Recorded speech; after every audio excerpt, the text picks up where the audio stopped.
বাবা পেশায় অটোচালক, সীমিত সামর্থ্যের মধ্যেও ছেলের পড়াশোনায় কখনো খামতি রাখেননি তিনি।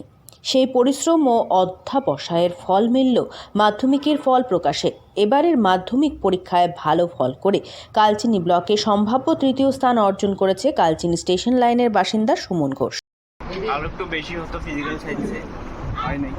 Science 96 out of 100। সায়েন্স নিয়ে পড়বো, নিট দিব, ডাক্তার হতে চাই। বাবা অটো চালক, আমার সাথে হয়নি তেমন, আগামীতে নিট দিব। তার প্রাপ্ত নম্বর 586। সুমন কালচিনির ইউনিয়ন একাডেমির ছাত্র। ছোট থেকেই পড়াশোনার প্রতি গভীর আগ্রহ রয়েছে তার। সুমনের স্বপ্ন ভবিষ্যতে চিকিৎসক হওয়ার। 5 সদস্যের পরিবারে একমাত্র উপার্জনকারী তার বাবা মনোরঞ্জন ঘোষ।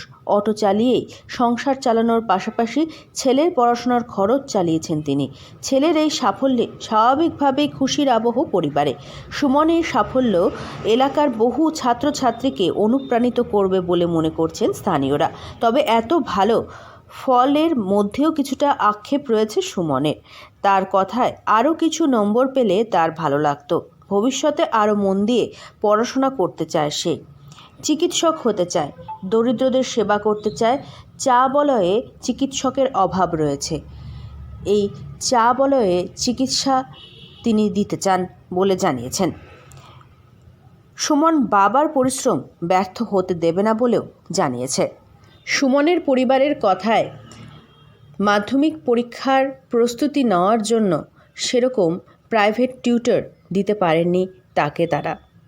নিজের চেষ্টাতেই ছেলে পড়াশুনো করেছে, প্রতিদিন স্কুলে গিয়েছে এবং প্রতিদিন শিক্ষক শিক্ষিকারা তাকে যথেষ্ট সাহায্য করেছে বলে জানিয়েছে তার পরিবারের সদস্যরা।